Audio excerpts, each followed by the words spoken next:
குழந்தையில்லா குறை தீரும், சயன தோஷம் நீங்கும். தொட்டமல்லூர் நவநீத கிருஷ்ணர் ஆலயம். மிகவும் பிரசித்தி பெற்ற தொட்டமல்லூர் நவநீத கிருஷ்ணன் கோவில் பெங்களூரில் இருந்து மைசூரு செல்லும் பாதையில் சுமார் 60 கி.மீ தொலைவில் உள்ளது. பெங்களூரு மைசூரு நெடுஞ்சாலையில் சென்னப்பட்டினம் தாண்டி சுமார் 4 கி.மீ தொலைவில் நெடுஞ்சாலையிலேயே நவநீத கிருஷ்ணன் கோவில் தோரண வாயில் காணலாம். இது ஒரு பெருமாள் கோவில். ராமபிரியா சுவாமி என்பது பெருமாள் பெயர். தாயார் பெயர் அரவிந்தவல்லி. இந்த பகுதியில் இந்த பெருமாள் கோவில் அப்ரமேயசுவாமி கோவில் என்று தான் பிரபலமாக அறியப்படுகிறது. இந்த கோவிலின் மற்றொரு சிறப்பு இங்கு உள்ள தவழும் நவநீத கிருஷ்ணன் சன்னதி தான். இங்கு வந்து தரிசனம் செய்தால் புத்திர தோஷம் மற்றும் சயன தோஷம் நீங்கி புத்திர பாக்கியம் கிடைக்கும் என்பது பக்தர்களின் பெரும் நம்பிக்கை. பிரார்த்தனை நிறைவேறியவர்கள் மரத்தாலான மற்றும் வெள்ளியிலான தொட்டில்களை இங்கு காணிக்கையாக செலுத்துகிறார்கள். இந்த ஊருக்கு வேறு சில பெயர்களும் உள்ளது. தக்ஷிண அயோத்தியை, சதுர்வேத மங்களபுரம், ராஜேந்திர சிம் நகரி என்றெல்லாம் பெயர்கள் இருந்திருக்கிறது. தவழும் நவநீத கிருஷ்ணனுக்கு கன்னடத்தில் அம்பேகள் கிருஷ்ணன் என்று சொல்கிறார்கள். ஸ்ரீதேவி, பூதேவி சமேத அப்ரமேயர். இந்த ஆலயம் 2 அடுக்கு ஆலயங்களாக உள்ளது. ஆலயத்தில் நுழைந்த உடன் எதிரில் தெரிவது அப்ரமேயர் ஆலயம்.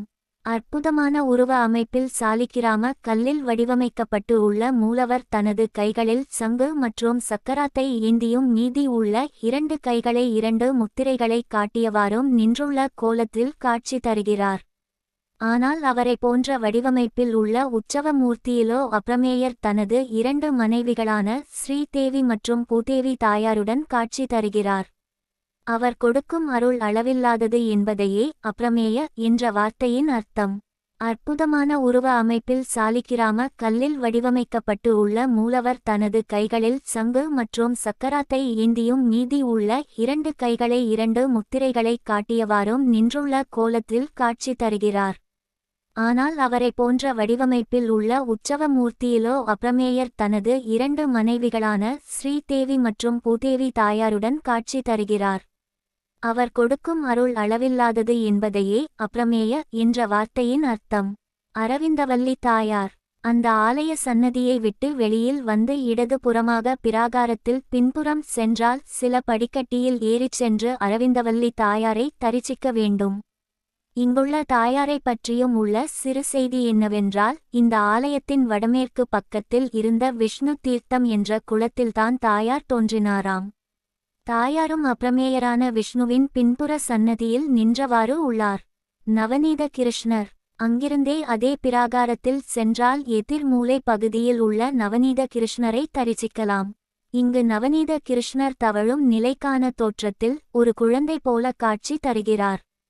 குழந்தை பேறு அற்றவர்கள் இங்குள்ள சன்னதியில் அவருக்கு அர்ச்சனை செய்து குழந்தை பிறந்தால் தொட்டில் போடுவதாக வேண்டிக் கொண்டு செல்கிறார்கள். குழந்தை பிறக்க வேண்டும் என வேண்டிக் கொண்டு இங்கு வந்து சிறு மரக்கட்டையிலான தொட்டிலையும் கட்டுகிறார்கள். இங்குள்ள கிருஷ்ணரின் அழகில் மயங்கி ஜகதோத்தாரணா என்ற கீர்த்தனை இயற்றியுள்ளார் புரந்தரதாசர். சங்கீத பிதாமகர் புரந்தரதாசர் ஒரு சமயம் தொட்டமலூர் திருத்தலத்திற்கு சென்றுள்ளார். அவர் காலதாமதமாக கோவிலுக்கு வந்ததால் கோவில் நடை மூடப்பட்டுவிட்டது. மனம் வருந்திய புரந்தரதாசர் கோவிலுக்கு வெளியே நின்று ஜகதோத்தாரணா என்ற பாடலை பாட கோவில் கதவு திறந்து தவழ்ந்த கோலக் கண்ணன் தன் முகத்தை திருப்பி புரந்தரதாசருக்கு காட்சியளித்துள்ளார். இந்த தவழ்ந்த கோலக்கண்ணன் காண்பவர் உள்ளத்தை கொள்ளை கொள்ளும் வகையில் மோகன புன்னகையுடன் இத்தலத்தில் காட்சி தருகிறார். பிள்ளைப்பேறு வேண்டுவோர் இக்கண்ணனை வேண்டி பலன் பெறுகின்றார்கள். உண்மையில் இந்த தவழ்ந்த கோலக் கண்ணனை பார்த்தால் மிக அழகான குழந்தை வடிவில் காணப்படுகின்றார். அந்த தவழ்ந்த கோலவடிவம் நம் கண்களிலேயே நிற்கின்றது. அந்த பிராகாரத்திலேயே தொடர்ந்து நடந்து வந்தால் ராமபிரான் சீதை மற்றும் லக்ஷ்மணரோடு இருப்பதை காணலாம். சீதையுடன் ராமபிரான் அமர்ந்து இருக்க லக்ஷ்மணர் கை கூப்பி அவர்களை வணங்கி நிற்க ஹனுமார் கீழே அமர்ந்து அவர்களை கும்பிட்டவாறு உள்ளார். அப்ரமேயர் ஆலயத்துக்கு செல்பவர்கள் ராமர் சன்னதியை தரிசிக்காமல் வந்தால் அது நல்ல பலனை தராது. காரணம், விஷ்ணுவை தரிசித்து வணங்கிய ராமரும் விஷ்ணுவின் அவதாரம் என்பதினால் ராம அவதாரத்தில் இருக்கும் தன்னையும் வழிபட வேண்டும் என விஷ்ணு விரும்புவாராம். அந்த சன்னதிக்கு அடுத்து உள்ள சன்னதியில் வேணுகோபல சுவாமி சங்கையும் சக்கரத்தையும் கையில் ஏந்தி கொண்டு இடது கையில் புல்லாங்குழலை வைத்தவாறு காட்சி தருகிறார். அடுத்த சன்னதியில் சுதர்சன நரசிம்மரும் காட்சி தருகிறார். இந்த ஆலயம் அமைந்து உள்ள மாலூரை குறித்து ஒரு அற்புதமான கதை உள்ளது. முன்னொரு காலத்தில் இங்கு ஒரு பெரிய நதி ஓடிக்கொண்டு இருந்ததாகவும் இந்த பகுதியை ஆண்டு வந்த தமிழ் மன்னனை ஒரு யுத்தத்தில் தோற்கடித்த பகை மன்னன் அவனை கொல்லாமல் கை கால்களை மட்டும் வெட்டி முடமாக்கி விட்டு சென்று விட்டானாம். ஆனால் அந்த மன்னன் பெரும் கடவுள் பக்தி கொண்டவன். ஆகவே அவன் மனம் தளராமல் இங்கு பகவான் பாசுரங்களை துதித்தவாறு அந்த நதிக்கரையிலேயே கிடக்க அதிசயமாக அவன் கைகால்கள் மீண்டும் முளைத்தனவாம். ஆகவே தானியங்கள் முளை விழுந்து வளர்ந்து செடியாவதைப் போல மீண்டும் அவயங்கள் முளைக்கக் காரணமான அந்த ஊரை முளை வந்த ஊர் எனக் கூறி முளையூர், முளையூராகி, முளையூர் பேச்சு வாக்கில் மலையூராகி, மாலூராகி உள்ளது. மிக பெரிய ராஜகோபுரத்தை கொண்டு உள்ள ஆலயத்தின் நுழைவாயிலின் வெளியில் சுமார் 30 அடி உயர துஜஸ்தம்பம் காணப்படுகின்றது. இந்த கோவில் கிட்டத்தட்ட 3000 ஆண்டு பழமை வாய்ந்த கோவில் என்று சொல்லப்படுகிறது.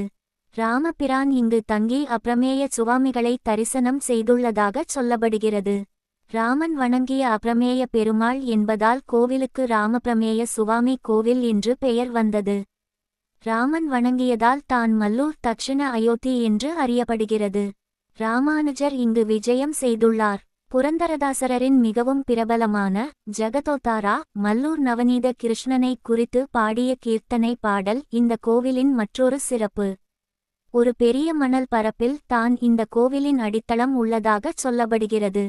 கெட்டியான அடித்தளத்தில் இந்த கோவில் எழுப்பப்படவில்லை என்றும் சொல்லப்படுகிறது. இந்த கோவிலில் பெருமாள், தாயார், கிருஷ்ணன் சன்னதிகள் தவிர வைகுந்தநாத சுவாமி, ஆழ்வார்கள், ராமானுஜர், கூரத்தாழ்வார், வேதாந்த தேசிகர் மற்றும் மணவாள முனிகளுக்கு தனி சன்னதிகள் உள்ளது. காலை 8:30 மணி முதல் மதியம் 12:30 மணி வரையும், மாலை 5:30 முதல் இரவு 8:30 மணி வரையும் கோவில் நடை திறந்திருக்கும்.